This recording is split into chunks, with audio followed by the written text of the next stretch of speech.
प्रदेश सरकार के कैबिनेट मंत्री ओम प्रकाश राजभर ने आज विपक्ष को जमकर आड़े हाथों लिया। उन्होंने लखनऊ के कार्यालय पर प्रेस कॉन्फ्रेंस कर सपा और कांग्रेस पर हमला बोला। उन्होंने कहा कि अमित शाह के द्वारा दिए गए बयान के बाद जिस तरीके से पूरे देश में विपक्ष विरोध प्रदर्शन कर रही है, उन्होंने कभी भी बाबा साहब भीमराव अंबेडकर का सम्मान नहीं किया और आज भीमराव अंबेडकर के नाम पर सिर्फ और सिर्फ लोगों को वो लोग बरगलाने की कोशिश कर रहे हैं। क्या कुछ कहा राजभर ने, सुनाते हैं आपको। पिछड़े दलित के व्याप्त शिक्षा, गरीबी, बेरोजगारी कांग्रेस सरकार व कांग्रेस की नीतियां ही जिम्मेदार रही हैं।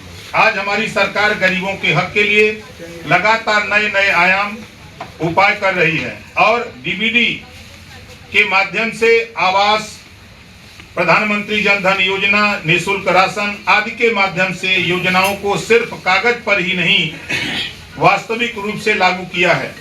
कांग्रेस की भ्रष्टाचारी सरकार ने दलितों और पिछड़ों के हक का पैसा अपनी जेब में रखा। कांग्रेस के एक पूर्व प्रधानमंत्री ने भरे मन से स्वीकार किया था कि दलितों पिछड़ों के विकास के लिए जो भारत सरकार से धन भेजा जाता है वो उसका थोड़ा सा अंश जनता तक पहुंचता है।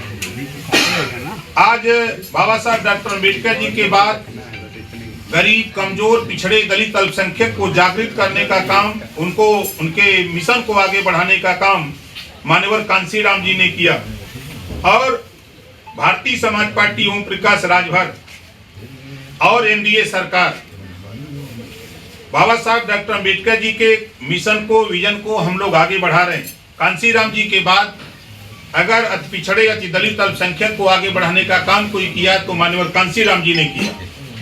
आज हम कांशीराम जी को भारत रत्न बाबा साहब के विचारों कांशीराम जी ने आगे बढ़ाया, हम उनके विचारों को आगे बढ़ा रहे हैं। मान्यवर कांशीराम जी को भारत रत्न जैसे सर्वोच्च सम्मान के साथ सम्मानित किया जाना चाहिए।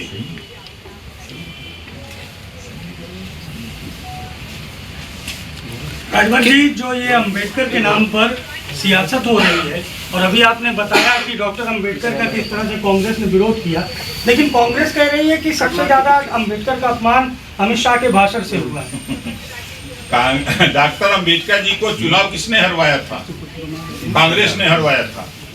बाबा साहब डॉक्टर अंबेडकर जी के संविधान की धज्जी किसने उड़ाई थी? संविधान को दरकिनार करके इमरजेंसी कांग्रेस ने लगाई, लाखों लोगों को जेल में डाल दिया, पत्रकारों को जेल में डाल दिया, किसी को बोलने का अधिकार नहीं दिया।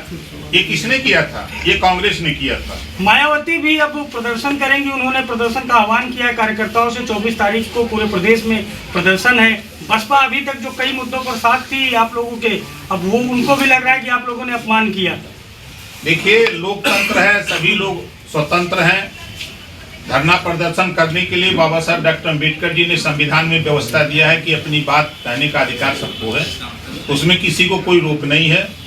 और मैं फिर कह रहा हूं कि बाबा साहब डॉक्टर अम्बेडकर जी के सपने को, जो उन्होंने सपना देखा था कि गरीब, कमजोर, पिछड़े, दलित, वंचित को आगे बढ़ाया जाए, उस काम को आज देश के प्रधानमंत्री माननीय नरेंद्र मोदी जी, उत्तर प्रदेश के मुख्यमंत्री योगी आदित्यनाथ जी, हम एनडीए गठबंधन के सभी साथी मिलकर के बाबा साहब डॉक्टर अम्बेडकर जी के सपने को साकार कर रहे हैं।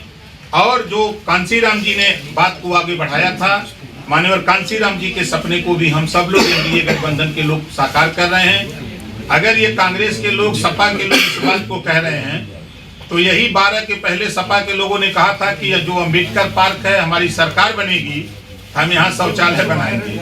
वो समाजवादी पार्टी और वो कांग्रेस पार्टी के लोग अगर कहें तो सबसे किसी ने किया तो कांग्रेस और सपा ने किया। सर, लेकिन सवाल तो बसपा को लेकर है ना, बसपा प्रदर्शन करेगी तो प्रदर्शन पर कहाँ रोक है? उनको करना चाहिए। कांग्रेस ने भी किया था, अपनी जान खो दी जी। कांग्रेस ने किया था प्रदर्शन, उसमें अपनी एक कार्यकर्ता की जान खो दी उन्होंने। तो उनके परिवार के लोगों का तो कहना है कि दो घंटे लगातार पार्टी कार्यालय में ही रखा गया, उसके इलाज की व्यवस्था नहीं कराई गई, जिसमें पुलिस जांच भी कर रही है।